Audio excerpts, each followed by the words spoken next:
নমস্কার। আজকে আমাদের এই সান্ধ্য বাসরে আমরা একটু বিভিন্ন ধর্মের মানুষদের যারা ধর্মীয় আচরণ করেন তাদের তিলকের বিষয় নিয়ে, চিহ্নের বিষয় নিয়ে কিছু বলবো।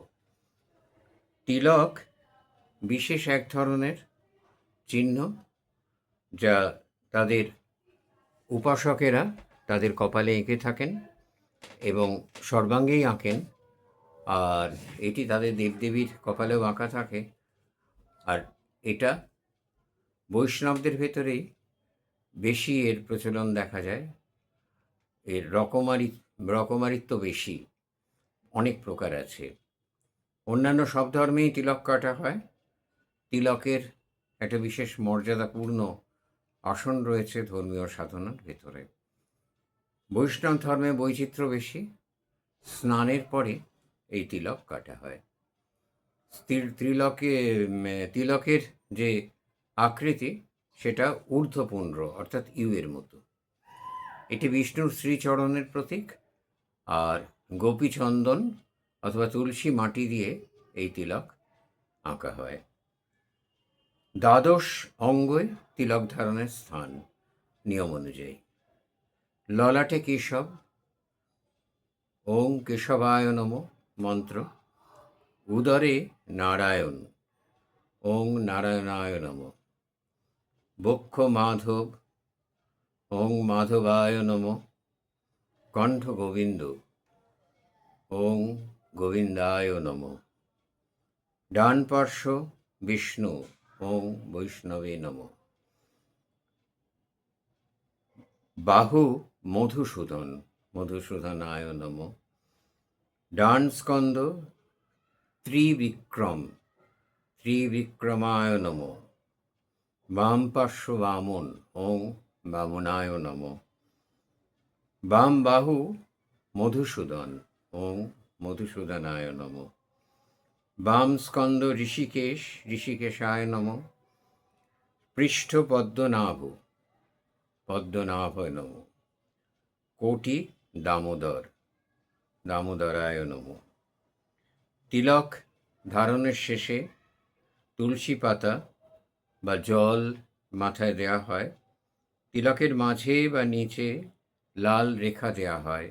ইউ এর মাঝখান দিয়েও লম্বা করে রেখা টানা হয়, যা লক্ষ্মীর প্রতীক। এটি শ্রীচূর্ণ বলা হয়, যা দিয়ে আঁকা হয়। শ্রীচূর্ণ সিঁদুর এবং হলুদের সংমিশ্রণ। আর বিষ্ণু শব্দের অর্থ বিষ ধাতু থেকে এসছে, যা সর্বত্র বিরাজিত, সর্বত্র বিরাজিত। তো বিষ্ণুর এই তিলক আঁকা হয় সর্বাঙ্গে। এটা অত্যন্ত পবিত্র কাজ বৈষ্ণবদের কাছে। আমরা অন্যান্য ধর্মের মানুষেরাও তিলক আঁকেন এবং তাদের তিলকের বৈচিত্র্য অবশ্য তুলনামূলকভাবে কম। বিষ্ণুর দ্বাদশ অঙ্গের নামে বৈষ্ণবেরা দ্বাদশ অঙ্গে তিলক কাটেন। দক্ষিণ ভারতের বিষ্ণু উপাসকেরা 3টি ঊর্ধ্বরেখা কাটেন। আর দক্ষিণাচারী শাক্ত তিলকের অন্যতম উপাদান হলো সিঁদুর। সিঁদুর দিয়েই কাটা হয়। দক্ষিণাচারী শাক্তদের তিলক 3টে, বক্ররেখা ও বিন্দু দিয়ে আঁকা হয়। বামাচারী তিলক রচনা করা হয় একটি সামান্য বক্ররেখা ও 2টি বিন্দু দিয়ে।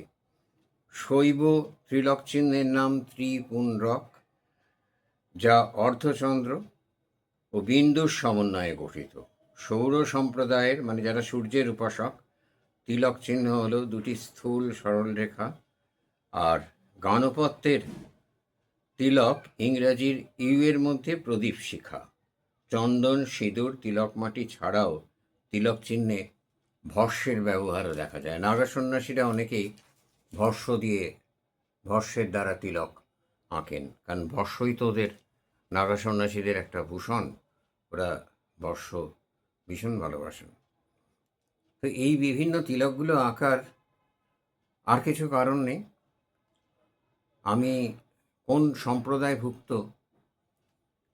সেই সম্প্রদায়ের চিহ্ন এটি। সেই চিহ্নটি আমি মানুষকে দেখাচ্ছি যে আমি অমুক সম্প্রদায়ভুক্ত। এইখানে আমার প্রশ্ন হলো, একজন সন্ন্যাসী সমন্যাসী, একজন সন্ন্যাসী সর্বত্যাগী, তার নিজের বলতে কিচ্ছু নেই। নিজের বলতে কিচ্ছু নেই মানে জগৎ সংসার তাঁর। তো এই মানুষটির এই সন্ন্যাস ধর্মের সেখানেও দলগত বৈচিত্র্য কেন? সেখানেও আমাদের যে বিভিন্ন ক্ষেত্রে বিভিন্ন দল দেখি, রাজনৈতিক দলগুলোর বিভিন্ন রকম পতাকা, বিভিন্ন রকম চিহ্ন, সেরকম সন্ন্যাসীদেরও এত রকম চিহ্ন, এত রকম তিলক, এত প্রতীকের প্রয়োজনটা কি? জানি না, হয়তো বিজ্ঞজনে বলবেন তিলক মানসিক শান্তি দেয়, চন্দন শরীর শান্ত করে। চন্দনের একটা ফোঁটা বোধহয় শরীর শান্ত করে না। চন্দন, আয়ুর্বেদেও চন্দনের কথা বলা আছে, বিশেষ বিশেষ সময়ে বা বিশেষ ক্ষেত্রে চন্দনের প্রলেপনের কথা বলা আছে, তখন চন্দন শরীর শান্ত করে। তো এই তিলক দেওয়ার মূল উদ্দেশ্য তাহলে আমি অমুক সংঘের, এই বিষয়টা মানুষকে জানানো। সন্ন্যাসীদের মধ্যেও যদি দল থাকে, এইভাবে তাদের মধ্যে যদি ভাবনাটা এইভাবেই যায় যে আমার দলের এটা প্রতীক, আমি এই অমুক সম্প্রদায়ভুক্ত, এটা আমার কাছে কীরকম বিসদৃশ্য লাগে। আমি জানি না, তিলকের হয়তো অত্যন্ত গভীর কোনো আধ্যাত্মিক মানে আছে, কিন্তু খুব ইন্টেলিজেন্ট ভোকাবুলারি দিয়ে আর বড় বড় কথা এবং ভারী ভারী, বড় কথা বলতে আমি ব্যঙ্গার্থে বলছি না, মাফ করবেন, ভারী ভারী কথা, ভারী ভারী সংস্কৃত শব্দ দিয়ে ব্যাখ্যা অনেক কিছু করে দেয়া যায়। কিন্তু সব মেনে নিয়েও বলতে এটা বোধহয় দ্বিধা নেই, অন্তত আমার দ্বিধা নেই, যে এই তিলকগুলো নিজেকে সম্প্রদায় সম্বন্ধে প্রচার করা।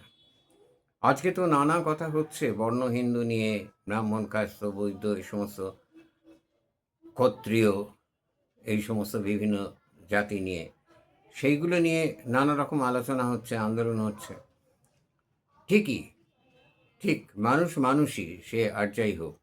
আর তাছাড়া গীতাতেও শ্রী ভগবান বলেছেন যে কর্মগত কুল, কর্ম দিয়ে ব্রাহ্মণ হওয়া যায়। আমরা জানিও যে অনেক ঋষি যারা ব্রাহ্মণ কুলে জন্মগ্রহণ করেননি, তারা তাদের কর্মের দ্বারা ব্রাহ্মণ হয়েছে।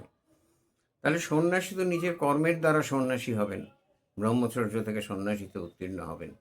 তাহলে সন্ন্যাসী সর্বত্যাগী, তার একটা বিশেষ প্রাতিষ্ঠানিক, আজকে তো সমস্ত বিশ্বটা চলছে একটা প্রাতিষ্ঠানিক নীতির ওপরে, একটা প্রাতিষ্ঠানিক ব্যবসায়িক নীতি, একটা প্রাতিষ্ঠানিক রাজনীতি, একটা প্রাতিষ্ঠানিক নীতির ওপরে চলছে। তাহলে সন্ন্যাসীরাও সেই আদি যুগ থেকে কি এই প্রাতিষ্ঠানিক ব্যাপারটাকে মূল্য দিয়ে এসছেন? এটা তাদের কি প্রমাণ করা খুব প্রয়োজন যে দেখো বাপু, আমি শৈব নই, আমি বৈষ্ণব। দেখো বাপু, আমি বৈষ্ণব নই, আমি সৌর, আমি গানপত্য।